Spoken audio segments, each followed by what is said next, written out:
During the past decade, there have been many major scandals involving doctors who have molested both male and female patients at colleges and universities. At the University of Southern California, Dr. Tyndall; at UCLA, Dr. Heaps; at the University of Michigan, Dr. Anderson; and at Ohio State University, Dr. Strauss. There are also major cases ongoing that involve doctors who have molested hundreds of children in clinics. And in Pennsylvania, Dr. Johnny Bardo.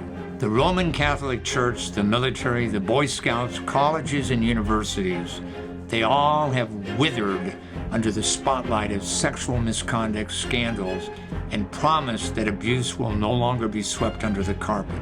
The medical profession, however, has never taken on sexual misconduct as a significant priority, and layer upon layer of secrecy makes it nearly impossible for the public or even the medical community itself to know the extent of physician sexual abuse. In a national investigation, the Justice in America network TV series staff examined documents that describe disturbing acts of physician sexual abuse in every state. Rapes by OB/GYNs, seductions by psychiatrists, fondling by anesthesiologists and ophthalmologists, and molestations by pediatricians and radiologists.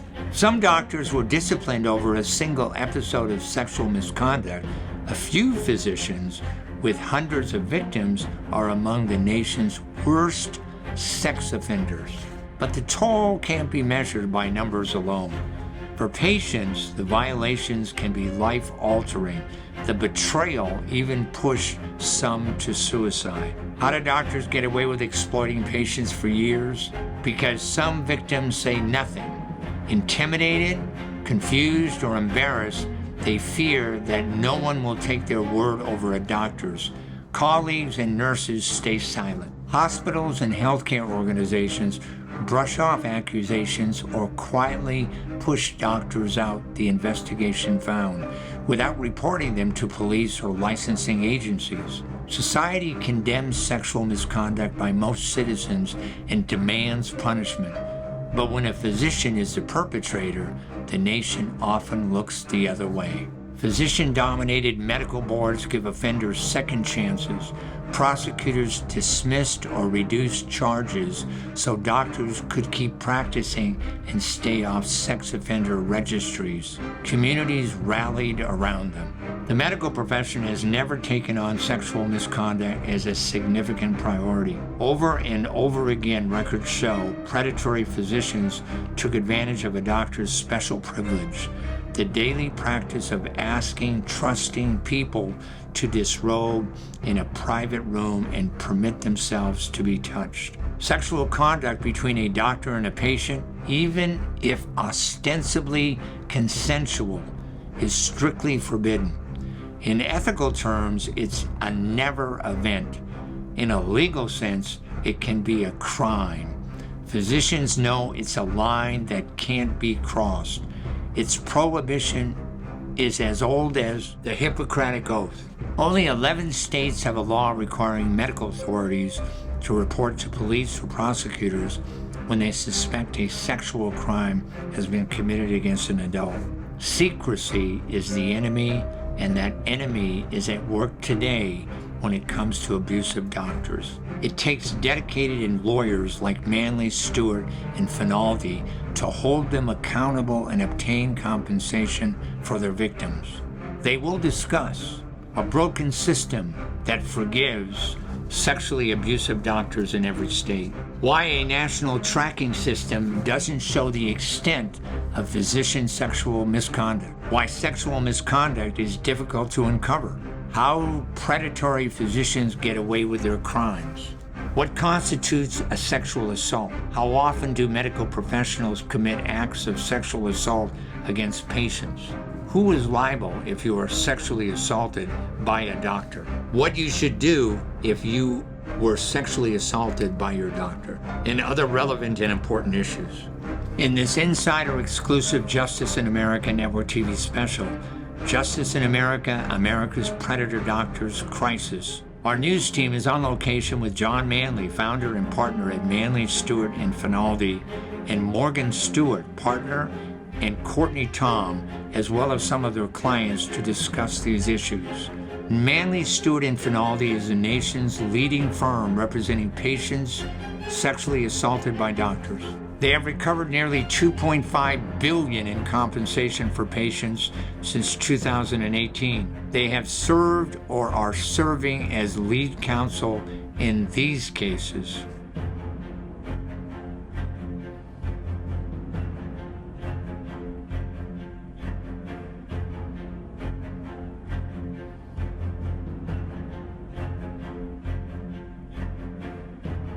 Dozens of officials at the USAG, the USOC, and MSU resigned under pressure or were fired. Some faced criminal charges, though few were convicted.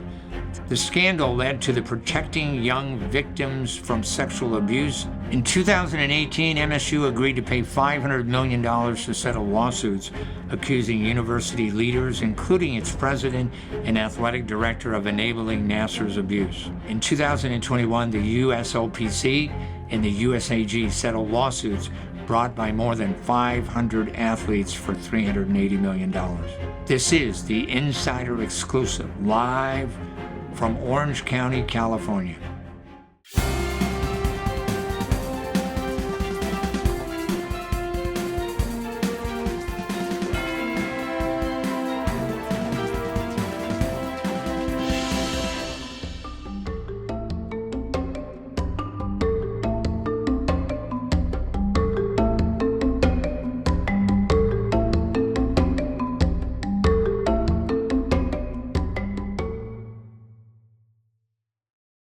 It is my great pleasure to introduce John Manley and Morgan Stewart to the show. Welcome to the show. Thanks, Steve. Tell our audience, John, and I've known you for many, many years, but tell our audience a little bit about your firm. What's your primary practice?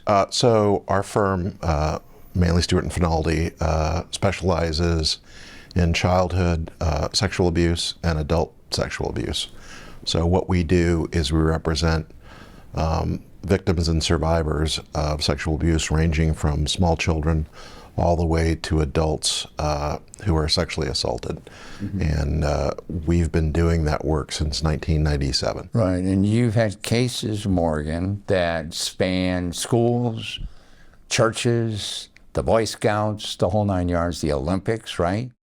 What do you find the toughest part to prosecuting these cases? The emotional aspect. I mean, it's tangible and real to victims of, you're not just dealing with corporations, you're dealing with people's lives, and that's probably the toughest part of litigating the cases. There are still people, John, that don't want to come forward after they've been sexually abused because they're shamed, right?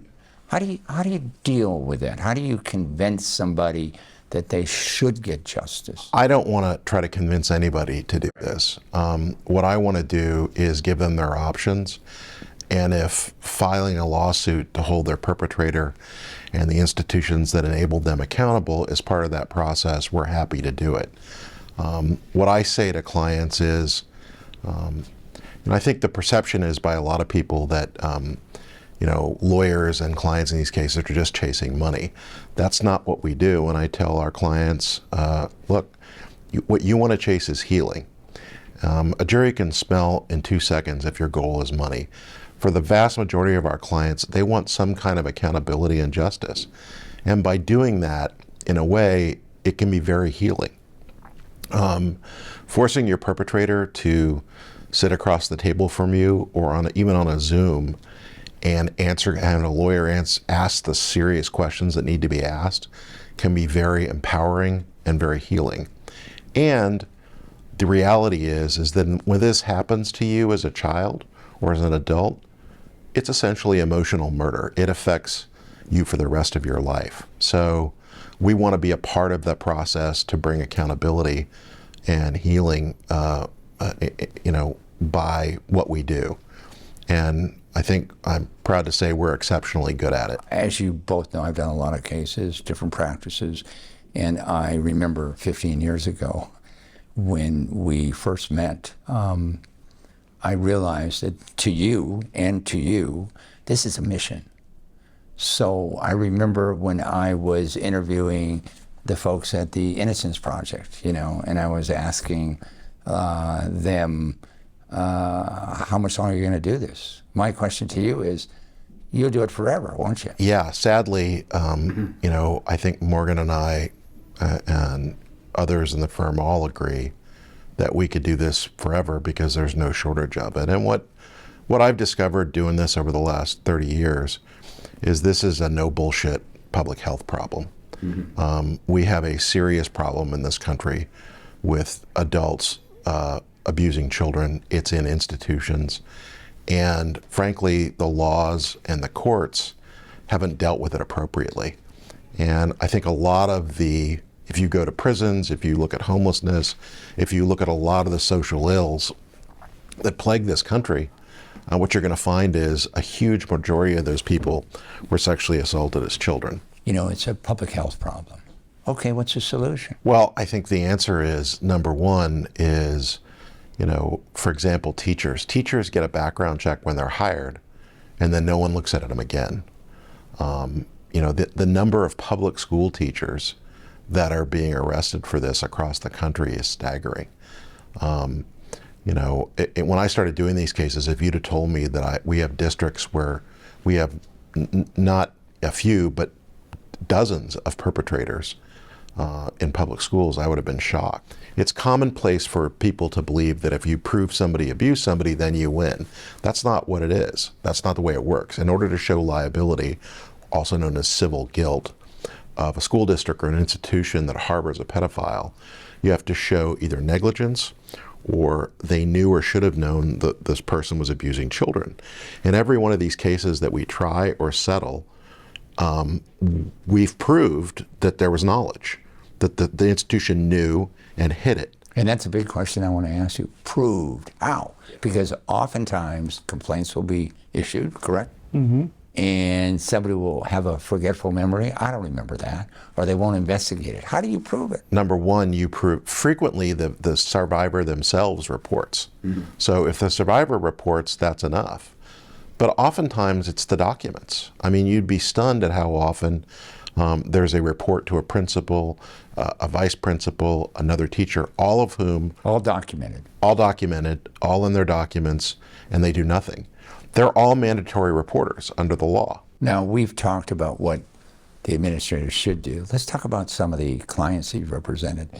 After you settle a case, win a case, do you keep in contact? Do they keep in contact with you? I keep in contact with clients going back 10, 15 years. The other question is, no matter how much money someone gets, they still may be troubled. You and I have talked about this many times.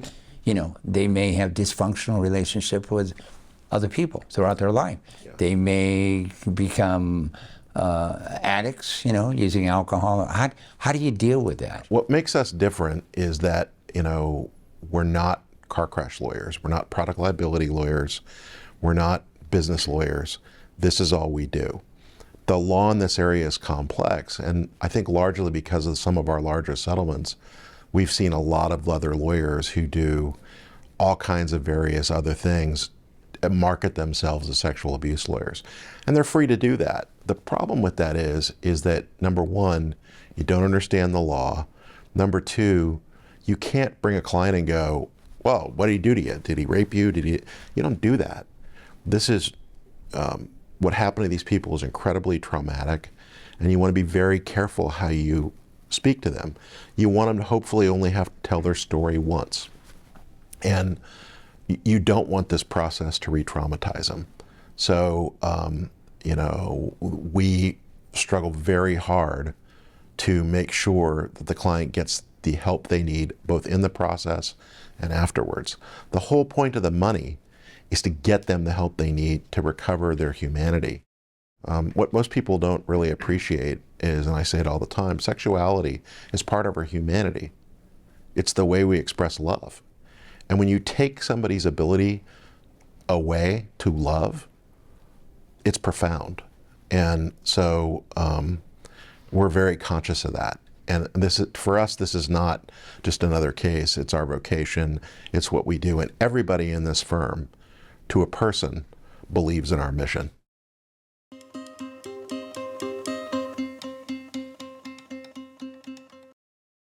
It is my great pleasure to introduce Morgan Stewart and Matthew Learboyd. Welcome to the show. Thank you. Morgan, you're representing some victims of a doctor right here in Orange County.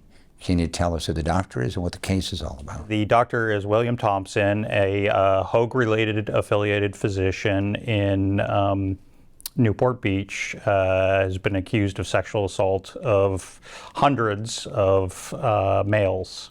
He was an infectious disease doctor, amongst other specialties, but affiliated with Hoag, and would use that position to sexually abuse patients who came to him. And the case is ongoing, correct? He is out on bail. He's currently being, I don't know what the stage of the prosecution is, because they keep adding additional charges. More and more victims keep coming forward. So he's in the process of being criminally charged and prosecuted. Now, today you were very gracious to come here and talk a little bit about your case and what happened. How did you meet Dr. Thompson? Why did you go to him in the first place? Was prescribed a medication that Dr. Thompson was familiar with by my primary care physician, and he wasn't quite familiar with it. So you're a client of Hoag. I was not a client of Hoag. Then my ex-partner was a good friend of Dr. Thompson's, and showed me, Dr. Thompson's credentials, and said, you need to go see this guy, you need to get tested before you take this medication that you were given. He knows what he's doing. And that led me to my experience with Dr. Thompson. How many times did you visit him? I visited him 3 times over the course of a year. And when did you realize that this guy was a bad guy? It didn't feel right the first 2 times, but it wasn't until the 3rd time where I went with something that to me was more of a concern than just a routine, having testing done. And it was after the 3rd time that I felt like he didn't take the reason I was there seriously, and he went into what I then pieced together was his kind of modus operandi, where he wanted to go into an exam that I didn't need, that I realized, okay, he's been using me for a chump. Yeah. How did you realize that this exam you didn't need? What made you decide that? So after the 3rd time, it really, metaphorically rubbed me the wrong way, that he wanted to give me a rectal exam on something that I was there to talk about, an illness that I had unrelated to anything like that. So I started speaking out about what happened in my community, and someone told me that, oh no, it's not just you, he's done this, he's had complaints filed against him. I said, oh, that's exactly what happened to me. And did you file a complaint against him at the hospital? I did not. You did not. So how did you end up with the law firm? With the law firm, it was something that it was very difficult. I know how credibility works in our legal system, and I know that one voice really is not enough to take someone's freedom away. And it was a situation where I decided that, it's better that I try to move on and file it away. It wasn't until a couple of years later, I believe, that I saw on the news that they arrested him, Newport Beach police. And it was that night where I said, oh my God, they got him. Yeah. And I said, I have got to come forward and share what happened with me, because it's a kind of a now or never. Justice happens so infrequently, true justice in this country, and that I felt like I needed to. Morgan, Matt brings up a very good point. A lot of people come forward after they see someone's arrested, don't they? Yeah, it is, and I'm not speaking for Matt specifically, but the amount of shame and guilt, and it's a mixture, particularly when you're a vulnerable person, and when you're a vulnerable minor, when you're a vulnerable patient, that mixture of shame, guilt, as you just said, you kind of bury it, you kind of wait. And a lot of it comes forward, and we see these sort of hallmarks in people's lives, you know, when they get married or when they have the kids of their own. It's all a sort of a bundle of sort of difficulties that they have to face in their life. And the prompting of a law enforcement filing or a law enforcement announcement often prompts that courage to come forward. And it's sad that it takes that level, because that's a reflection on our society. That people who have been abused don't feel like they can necessarily speak out when it happens. So I want to thank you very much for coming forward. It's very courageous of you. Thank you for being on the show. My pleasure. Thanks for joining us. You can get more information about our guest and the issues at insiderexclusive.com.